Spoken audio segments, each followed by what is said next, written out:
guys, Linwood here, and today I am going to show you how to do the resurrection knot. So stay tuned and thumbs up if you like it. If you haven't seen my last video, you can do so by clicking the I in the top right corner over here, and it'll give you not only my last video, but a few different playlists and some of my other videos that I've done as of late. So be sure to check that out. If you haven't already, please do subscribe. Don't forget to like, comment, and share this with your friends, and thank you so much for watching.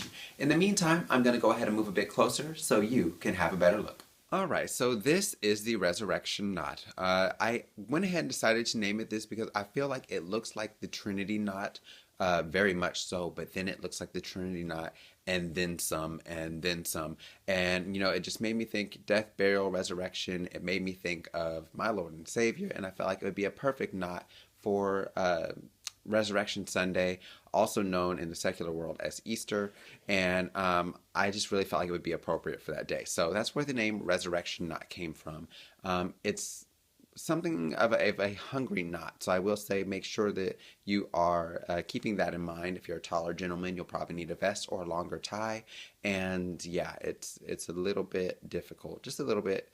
It's not as bad as my aperture knot though, so yeah, we'll go ahead and dive right in and we'll get started. I have my blade, which is the large end, on my right side here. I have my tail on the left side, and for those of you who are wondering, I have the image flipped, so when I say my right, it will also be your right. When I say my left, it's also your left, so it's actually mirrored. It makes it easier for some people to follow.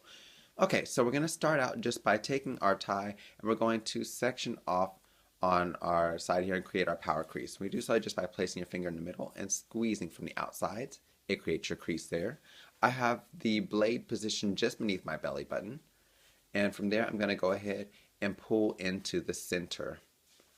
Now I'm going to go ahead and cross over with the tail, or the thin end. I'm going to wrap around underneath, up through the center, just like so. Now I'm going to go ahead and bring it back to my left side. We're going to wrap around that underneath portion, around the back. And now I'm just going to go ahead and bring my tail up through this loop and underneath my collar here. So easy step, up and through, underneath. Just do it all together. And then when you pull, it'll automatically be right where you need it. For right now, I'm going to leave this a little bit loose. Now I'm going to take my tail and I'm going to bring it up through this loop here, underneath the collar again.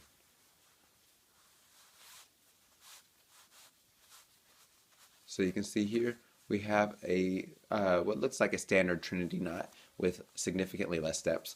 And I'm just going to go ahead now and start tightening things up because I need as much fabric as possible. So I want this part to be really nice and snug. So I'm just tightening everything up a bit. All right.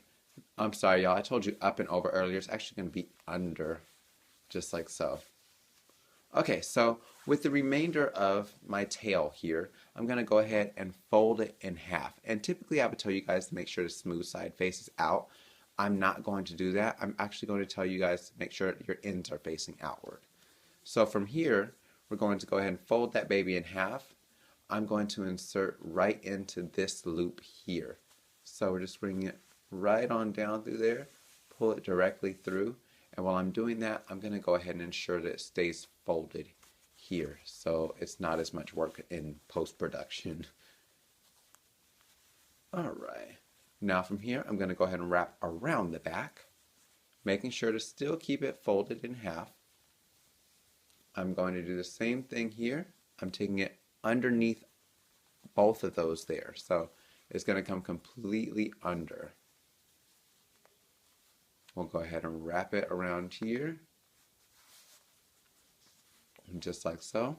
I will tell you guys, this knot catches a ton of attention. I absolutely love it, and so do quite a few of you. I got quite a few comments on it. I've had people begging me to do it for weeks, and I've been holding out just for Resurrection Sunday. I'm sorry, you guys. I know you probably thought I was a jerk for it, but I still love you. Hopefully you still love me too.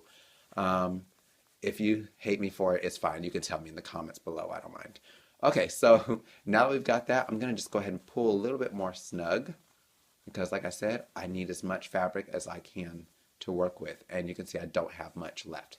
So now I'm going to go ahead and bring this baby right up underneath all of these. So it's going to come right into that loop. I'm just going to place my finger in there in the meantime and I'm going to go ahead and grip the tip of that with my finger and pull right on through there also.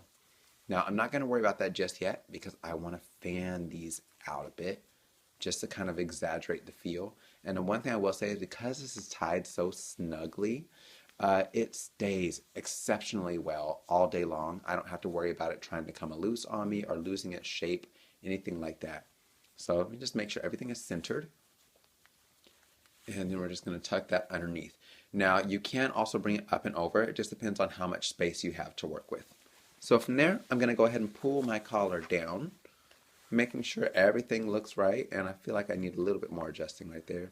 Just tuck some. There we go. So it just gives it that smooth look to it. And you can see here, it gives you this Trinity knot shape, or like almost like a Turk's head knot. It looks like there's a lot more fabric in there than there is, but I absolutely love it. As always, you can tighten just by pushing your knot up and pulling down with the large end or the blade. Let me adjust there. Oh, there we go. Okay, and I'm sitting right now right at about my belt line. So for me, I don't need a vest for this one, but you may. It depends on your height. Just so you know, I'm 5'7" and I have a 15-inch neck. So yeah, I don't have a ton to work with there. So things to keep in mind. As always, let me know what you think in the comment box below. Thanks so much for watching, and God bless. You're fancy now. And happy Resurrection Sunday. God bless. Bye-bye.